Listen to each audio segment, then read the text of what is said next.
Bismillahirrahmanirrahim. Assalamualaikum warahmatullahi wabarakatuh. Waalaikumsalam warahmatullahi wabarakatuh. Alhamdulillahilladzi hadana li hadza wa ma kunna linahtadiya laula an hadanallah. Asyhadu an la ilaha illallah wa asyhadu anna Muhammadan abduhu wa rasuluh. Allahumma shalli wa sallim wa barik ala Muhammad wa ala alihi wa ashabi ajma'in. Qala Allah ta'ala fi kitabil karim ya ayyuhalladzina amanu taqullaha haqqa tuqatih wa la tamutunna illa wa antum muslimun. Amma ba'd. Alhamdulillah, saudara-saudara sedulur PRM Bimbingan Ranting Mangunharjo atau lebih familiarnya disebut Zona Grasak, yang berbahagia, yang saya hormati semuanya. Insya Allah semuanya sehat walafiat tanpa ada kurang suatu apapun. Puji syukur kehadirat Allah SWT, kita masih diberi kesempatan untuk menggerakkan hati kita, menggerakkan fisik dan badan kita dalam rangka untuk tholaqul ilmi, belajar. Semoga bisa membawa kebaikan bagi kita semua. Insya Allah langkah-langkah kita, langkah panjenengan, langkah saya juga, Mas Bara juga yang jauh, dan rombongan bisa membawa kemudahan menuju nanti ke surga. Termasuk juga lenggah-lenggah panjenengan semua di sini juga menjadi lenggah yang mulia nantinya di taman-taman surga. Amin ya rabbal alamin. Oke, bapak-bapak semuanya, kebetulan sekarang sudah berkembang di sini di Grasak ini, Mas Bara, ada khusus kajian HPT. Ini mulai dirintis, dipelopori oleh dari Mangunharjo ini. Semoga istiqomah. Yang berat itu istiqomah. Sing angel itu istiqomah. Istiqomah itu konsisten. Konsisten itu serius untuk melaksanakan apa yang sudah dicanangkan dan dicita-citakan. Itu jenis konsisten. Oke, tidak ada salahnya kita bergeser dalam masalah bicara hati, agar hati kita tenang, karena sebentar lagi kita akan memasuki tahun politik. Kita dihadapkan banyak orang yang berusaha mempengaruhi kita. Nah, ini perlu dikuatkan dengan keteguhan hati agar kita tidak mudah untuk dirayu dalam hal sesuatu yang sifatnya syubhat, bahkan yang tidak halal. Maksudnya itu yang terjadi pada saya saat ini, karena nggak gampang untuk menguatkan itu. Bicara tentang ketenangan hati, ketika hati kita tidak tenang, ketenangan hati ketika kita sumpek dan lain sebagainya. Saya pernah beberapa waktu yang lalu membaca dan mendengarkan dari sebuah kajian yang sebenarnya simple, ketika kita disentuhkan dengan beberapa kalimat seperti mendekatkan diri kepada Allah, kemudian mengingat dosa-dosa kita dan lain sebagainya. Akan tetapi prakteknya itu tidak mudah. Bahkan dalam hal mengambil tema seperti ini pun saya sebenarnya ada ragu-ragu, jangan-jangan aku gak iso ngecakne gitu loh. Tapi ketika wani ngomong ini menjadi pemicu juga. Oh, aku wani ngomong, moga-moga ini pemicu juga untuk ini benar-benar diterapkan, dimulai dari pribadi saya yang dalam hal ini mengajak beberapa orang dalam hal apa yang menjadi petunjuk yang sudah ditunjukkan dari dasar hukum landasan baik Al-Quran atau Al-Hadis yang lain.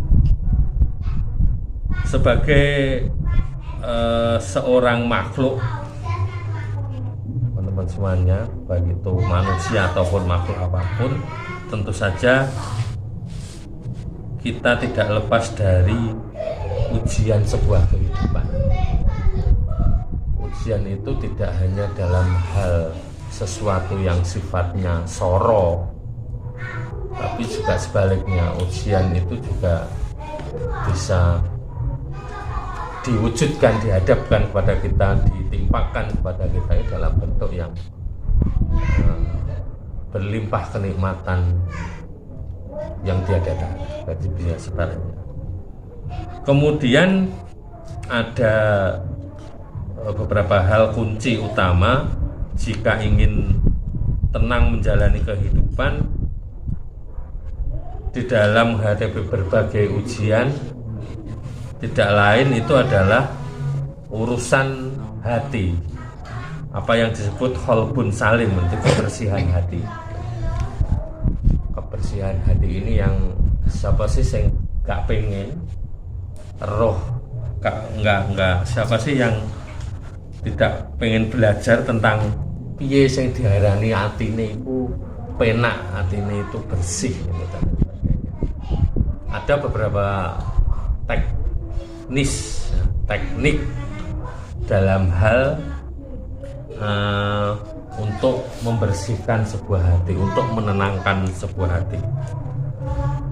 Jadi kebersihan hati ini diperlukan supaya kita senantiasa berusaha baik, berusaha untuk bisa nyaman, berusaha untuk bisa diterima banyak pihak dalam hal bersilaturahmi, bergaul dengan banyak orang.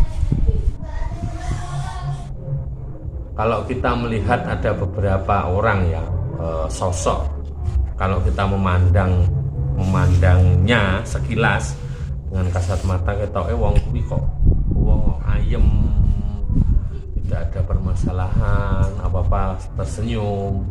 Bisa jadi memang kondisi hatinya itu memang bersih. Kita pengen tahu kan, belajar kok iso ini seperti apa, gak tahu bentak-bentak dan lain sebagainya. Ada beberapa hal yang mungkin bisa menjadi pelajaran bagi kita. Itu yang pertama adalah berhusnudon pada Allah, berprasangka baik pada Allah. Apa yang terjadi pada diri kita ini jangan dipandang dari hal yang buruk. Jangan kita terlebih dahulu menuntut keinginan-keinginan kita.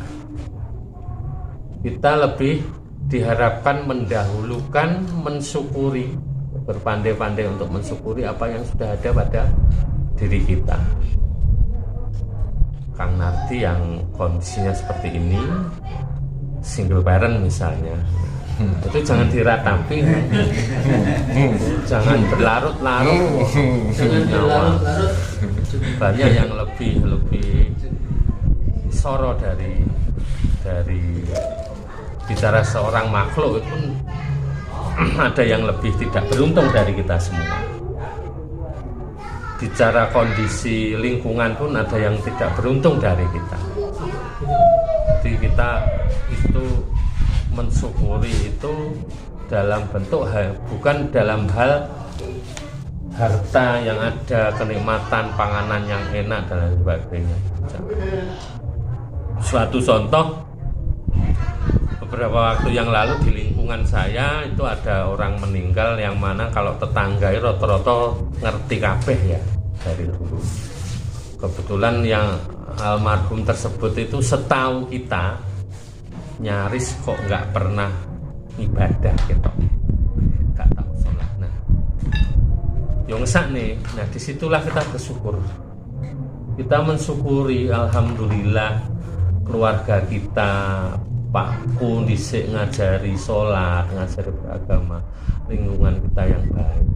Seperti itu yang jangan sampai terlewatkan hal-hal yang patut kita syukuri.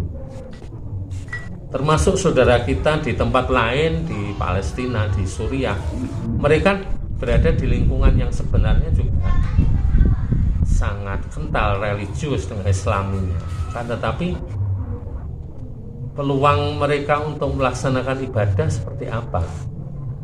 Sholat subuh, kita ketemu dengan tetangga saudara, sholat zuhur ketemu, sholat maghrib bisa jadi saudara yang beberapa temu, karena kondisinya seperti itu di Palestina sudah tidak ada, sudah meninggal dan jadi menenangkan hati dari dalam hal ini untuk membersihkan kita adalah yang pertama adalah berhusnudzon kepada Allah, pandai-pandai kita mensyukuri apa yang sudah diberikan dengan keadaan yang seperti ini, tidak banyak berpikiran. Jadi yang sing gawe galau itu biasanya kan keinginan, sing gawe galoi keinginan, pengen sing seperti apa, walaupun itu hal sederhana. Nah, kita wajar punya keinginan, itu wajar, kan, tetapi ada hal yang membuat, kadang-kadang itu membuat kita galau, kadang-kadang itu membuat galau. Coba jenengan balik apa yang beberapa waktu yang lalu yang sudah lewat, dan sempat galau, pasti ada keinginan sesuatu. Nah, itu disingkirkan dulu. Terlepas itu barangkali selain keinginan juga kebutuhan. Tetapi kalau memang Allah belum mengizinkan itu untuk bisa kita nikmati, ya insya Allah Allah akan menjanjikan hal yang lain. Kemudian yang kedua, catatan ini,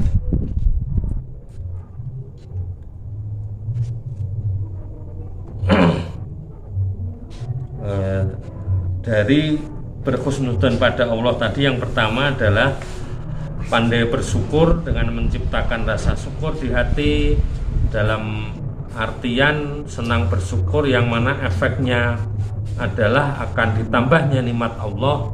Jangan sampai kita kufur nikmat yang hanya karena semua keinginan kita. Insya Allah dengan bersyukur, karena ini satu hal lagi, kita patut bersyukur karena kita masih ditutupi aib kita. Siapa sih yang gak punya aib? Pasti semua ada. Jadi aib dan segala kekurangan kita yang sampai saat ini masih ditutupi, itu juga bagian dari nikmat dan karunia Allah yang patut kita syukuri juga.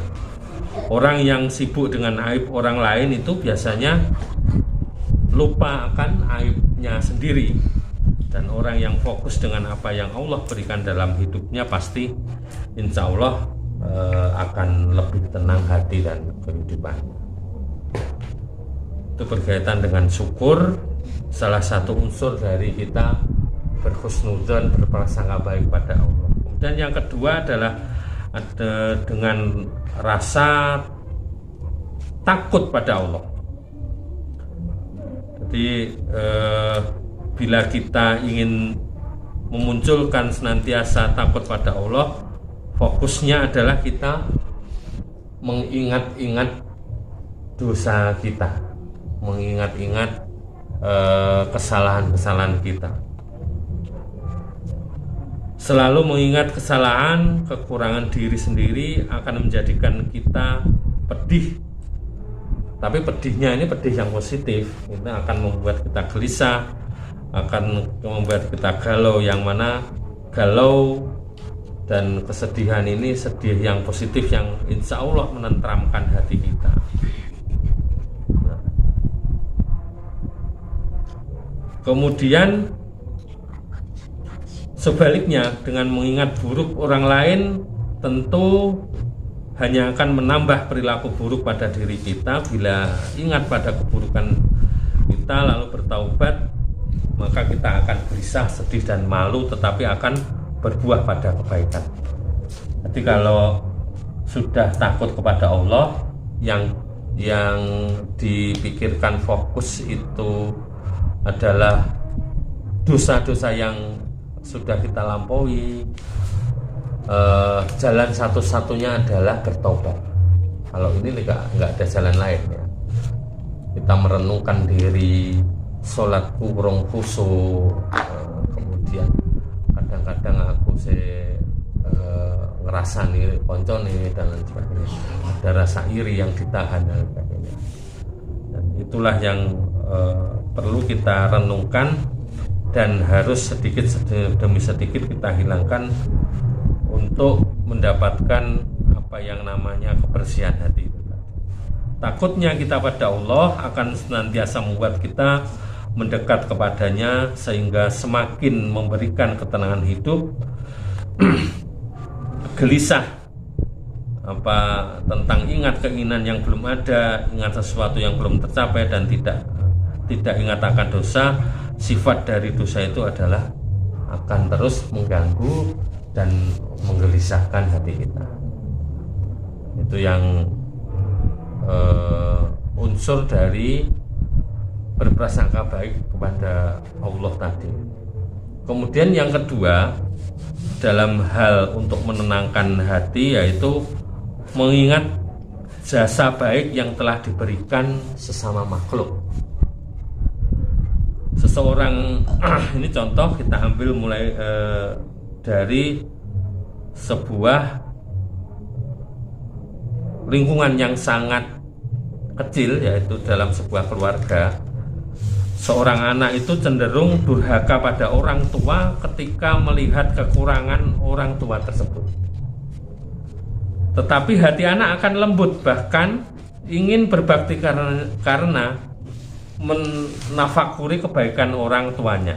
Artinya, ketika orang tuanya itu layak untuk ditauladani, insya Allah seorang anak ini juga bersyukur dan ada berusaha untuk berbakti kepadanya. Nah, sedangkan sebaliknya, anak itu cenderung durhaka ketika melihat orang tuanya memang di situ ada celah kekurangan. Nah, disitulah kemudian keahlian kita untuk menafakuri orang-orang yang telah berbuat baik pada kita adalah kunci hidup tenang. Diharapkan kita bisa meneruskan kebaikan tersebut dengan mengingat kebaikan kita, yang mana itu menjadi hutang budi dan ingin membalas budi. Kemudian wilayah dari seorang ahli syukur, semakin kita melakukan kebaikan, semakin kita ingin berbuat baik, dan makin ditambah kenikmatan dari Allah. Hal yang membuat orang terluka adalah ketika kita sibuk dengan keburukan orang tersebut menurut versi kita. Dulur-dulur jamaah kajian sekalian, sekali lagi dalam hal mengarungi bahtera kehidupan kita, apalagi yang sudah mulai menapaki kehidupan dengan berkeluarga, dengan menghadapi istri, anak, saudara yang luas dan lain sebagainya, tentu banyak hal yang memang membuat kita semakin sering untuk merenungkan diri. meratapi diri, ngrayai awake dhewe, kira-kira kekurangan yang masih ada itu dalam hal apa? Kekurangan apakah kurang bersyukur? Jadi lebih dahulu yang ketika ada insiden kejadian itu berintrospeksi terhadap diri sendiri, tidak menyalahkan pada orang lain. Misalnya aku neng pasar, neng keramaian atau pasar malam lah saat ini rame, terus kecopetan. Kok sih kecopetan aku toh? Nah, nggak ada salahnya kita menyalahkan. Mungkin saya kurang beramal dan menyisihkan sebagian hartanya dan lain sebagainya. Nah, copetnya salahnya itu pasti. Copet dia maling. Tapi nggak ada salahnya kita memulai hal-hal seperti itu dengan berintrospeksi diri. Insya Allah itu yang meredam kegelisahan dan lain sebagainya. Termasuk keinginan yang belum tercapai itu dimulai dari hal yang memang saat ini Allah sudah cukup memberikan kondisi ini seperti ini kepada saya. Ada hal-hal yang lebih diseriusi lagi dalam hal perwujudan dari wujud dari syukur itu tadi. Tidak hanya sebatas alhamdulillah ya, itu pasti ya hal yang paling ringan alhamdulillah ya. Kita wujudkan dengan peningkatan ibadah kita dalam dan lain sebagainya. Rekan-rekan, dulur-dulur jamaah kajian yang berbahagia, sedikit yang bisa saya sampaikan tadi. Nah, sharing berkaitan dengan ada dua tema ini tadi. Perbedaan penetapan hari di kondisi di negeri kita dan sedikit siraman rohani berkaitan dengan kebersihan hati tadi. Mungkin nggak banyak yang bisa saya sampaikan, atau mungkin bisa dilanjutkan dengan pertanyaan, tanya jawab, diskusi dan lain sebagainya. Saya persilahkan atau ngobrol-ngobrol dan lain sebagainya. Mohon maaf barangkali ada yang kurang berkenan. Sekali lagi saya mengapresiasi kegiatan dari rekan-rekan di Mangunarjo ini. Semoga tetap istiqomah, jamaahnya bertambah lagi, minimal tetap bertahan mereka yang sudah aktif. Kalau kemarin yang versi saya lihat fotonya lebih banyak yang izin.